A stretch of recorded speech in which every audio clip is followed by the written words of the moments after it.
السلام علیکم، کیسے ہیں آپ سب؟ امید کرتی ہوں کہ سب خیریت سے ہوں گے۔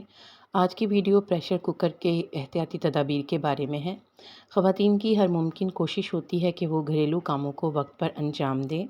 اس مقصد کے لیے وقت بچانا بہت اہم ہوتا ہے تاکہ کم وقت میں زیادہ سے زیادہ کام سر انجام دے سکیں۔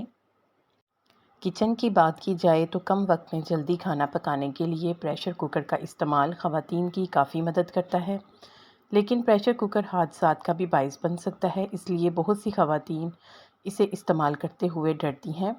لیکن اگر کچھ احتیاطی تدابیر کر لی جائیں تو یہ ڈر و خوف ختم ہو جاتا ہے اور پریشر کوکر میں بآسانی اور محفوظ طریقے سے کھانا بنایا جا سکتا ہے۔ کھانا پکانے سے پہلے پریشر کوکر کا معائنہ کریں۔ پریشر کوکر میں کھانا پکانے سے پہلے ایک دفعہ پریشر کوکر کا لازمی معائنہ کریں اور اس میں لگا ہوا ربڑ بھی ضرور چیک کریں۔ جب پریشر کوکر خریدیں تو اس میں حفاظتی تدابیر لازمی پڑیں۔ کھانا پکانے سے پہلے اس بات کو بھی لازمی دیکھیں کہ جس والو سے بھاپ نکلتی ہے وہ بالکل صاف اور شفاف ہو، اور اس کے علاوہ پریشر کوکر کا جو ربڑ ہے وہ نہ تو خشک ہونا چاہیے اور نہ ہی پھٹا ہوا ہو۔ سال میں ایک دفعہ پریشر کوکر کا ربڑ ضرور تبدیل کریں۔ پریشر کوکر کو بہت زیادہ نہ بھریں۔ پریشر کوکر میں کھانا پکاتے ہوئے اس بات کا خیال رکھیں کہ پریشر کوکر کو 2/3 سے زیادہ نہ بھریں۔ خاص طور پر پھلیاں اور اناج پکاتے ہوئے پریشر کوکر کو پانی سے صرف آدھا بھریں۔ پریشر کوکر کو بھاپ بنانے کے لیے پانی کی ضرورت ہوتی ہے، اس لیے پریشر کوکر میں مناسب مقدار میں پانی شامل کریں، اور اگر آپ کم کھانا بنا رہے ہیں تو کم سے کم اس میں 2 کپ پانی ضرور شامل کریں۔ جو اس کے اندر بھاپ بنتی ہے وہی چیزوں کو گلاتی ہے۔ پریشر کوکر میں بھاپ بنانے کے لیے کم سے کم 2 کپ پانی شامل کریں۔ کوشش کریں کہ پریشر کوکر میں جھاگ نہ بنے۔ جھاگ بھاپ کے والوز کو روک سکتا ہے۔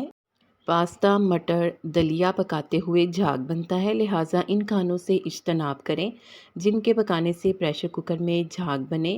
ماہرین کا کہنا ہے کہ پریشر کوکر میں زیادہ تیل استعمال کرنا بھی خطرناک ہے، کیونکہ زیادہ تیل پریشر کوکر کے بہت سے حصوں کو پگھلا سکتا ہے۔ اس لیے مناسب مقدار میں تیل شامل کریں اور گوشت وغیرہ یا جو چیزیں بنا رہے ہیں ان کو گلانے کے بعد مناسب مقدار میں مزید تیل آپ ڈال سکتے ہیں۔ پریشر کوکر کو آرام سے ریلیز کریں۔ سیٹی آنے کے بعد کوکر کو فوراً نہ کھولیں۔ بھاپ کو مکمل طور پر باہر نکلنے دیں اور جب تک کہ آواز آنا بند نہ ہو جائے اس وقت تک ڈھکن نہ ہٹائیں، اور ڈھکن کھولتے ہوئے اپنا چہرہ، ہاتھ اور جسم پریشر کوکر سے دور رکھیں۔ پریشر کوکر کو اچھی طرح صاف کریں۔ ہر استعمال کے بعد اچھی طرح سے دھوئیں اور دھونے کے بعد بند کر کے نہ رکھیں، بلکہ پریشر کوکر کو الٹا کر کے رکھیں۔